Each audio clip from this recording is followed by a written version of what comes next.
AQA, A-Level Examination in French, Paper 1, Listening Test, June 2018. Passage 1. Le droit de vote en France. Voter à 16 ans. Voilà le débat qui vient d'être relancé par la ministre de l'Éducation. Une question que les députés avaient étudiée auparavant avec leur projet de pré-majorité, sans aucun résultat. La majorité en France reste inchangée depuis le mandat de Giscard d'Estaing qu'il avait abaissé à 18 ans. Une véritable révolution, puisque celle-ci continuait à 21 ans depuis plus d'un siècle. À 18 ans, on n'est pas assez mûr, entendait-on dire en juillet 1974. Un argument repris aujourd'hui par beaucoup de gens. Voter avant d'avoir le permis de conduire laisse perplexe. Écoutons l'avis de Marianne, élève de 17 ans. Je me positionne nettement contre cette idée. D'une part, à 16 ans, on n'a pas la maturité politique nécessaire pour aller voter. D'autre part, on est influencé par son cercle familial. Et pour vous, Hubert Tison, prof d'histoire géo. Quand on fait travailler nos lycéens sur l'élection présidentielle, on constate leur manque de connaissance du fonctionnement de la vie démocratique. C'est dommage, car leur intérêt est bel et bien évident. Madame la ministre, qu'avez-vous à dire? La majorité pénale est accordée à 16 ans. Et à 17 ans, rien ne vous empêche de vous engager dans l'armée sans l'accord de vos parents. Pourquoi une telle incohérence dans la législation?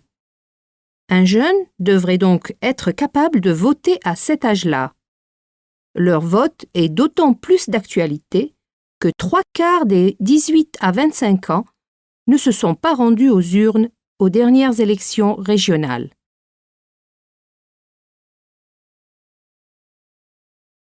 Passage 2. La famille en mutation. Monsieur Matisse, vous venez de publier un livre sur la transformation radicale de la famille en Guyane. Alors, trouvez-vous que la famille guyanaise se porte bien? Ce n'est pas à moi de juger, mais c'est certain qu'elle traverse un moment de crise, et ceci depuis quelque temps. Tandis qu'en France, les mutations familiales se sont faites sur une période de 150 ans, ici, en Guyane, ce phénomène est intervenu rapidement, en 30 à 40 ans. Pourriez-vous préciser la transformation? En gros, la société fait face à l'individualisation des jeunes. Ce phénomène est important et nouveau dans notre société et s'affirme à travers les attitudes et comportements. Le portable, les rapports familiaux, les amis. Les familles sont mal préparées à un tel bouleversement et la politique encore moins. Y a-t-il des conséquences particulières pour les uns ou les autres? Des jeunes qui acceptent de plus en plus tard leur indépendance économique, qui vivent dans le nid parental jusqu'à la trentaine et qui se comportent d'une façon assez individualiste obligent souvent les parents à modifier leur vie et repenser, par exemple, leur retraite. Cette tension engendre bien souvent des conflits au sein de la famille et les deux parties en souffrent les conséquences. N'est-ce pas également un problème dans l'Hexagone? C'est vrai, je ne dis pas le contraire.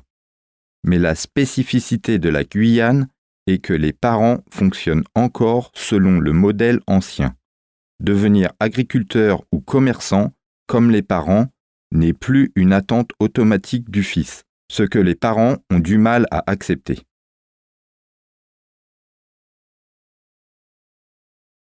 Passage 3. La vie en prison.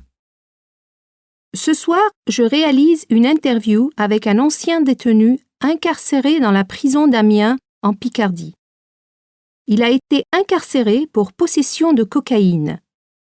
Selon lui, les gardiens sont à bout de force. Je lui parle des conditions de vie en détention durant son séjour.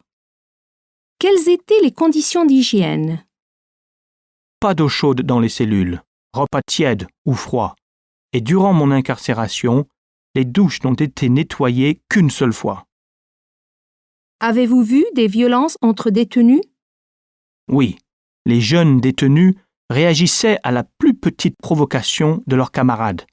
Et le plus souvent, les bagarres ont eu lieu à cause du manque de gardiens de prison. Vous est-il arrivé de voir les conséquences de ces conditions? Bien sûr, les détenus se tournent vers les drogues dures. Un jour, un détenu drogué a mis le feu dans sa cellule. Une autre fois, 2 jeunes hommes ont mis fin à leur jour à cause des conditions. Le taux de suicide ne cesse d'augmenter dans nos prisons.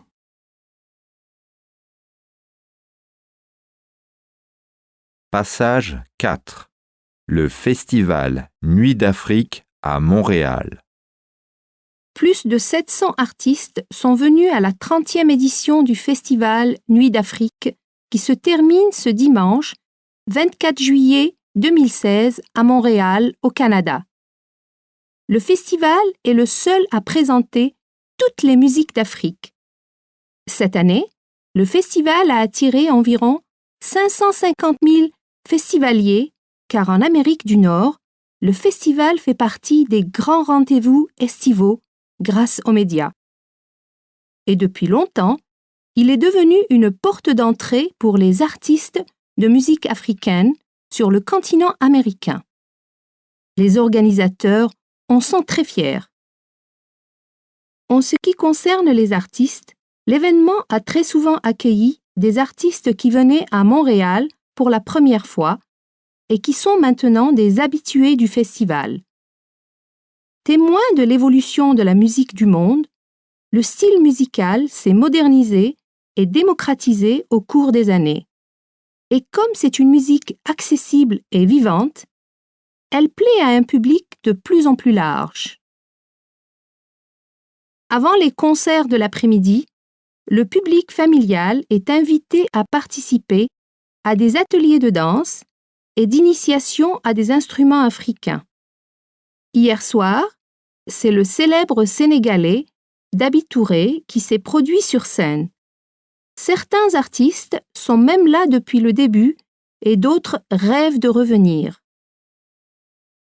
Cette année, avec l'introduction de concerts gratuits ainsi que la création d'un nouveau prix pour la francophonie, Nuit d'Afrique a bien fêté son 30e anniversaire. End of recording.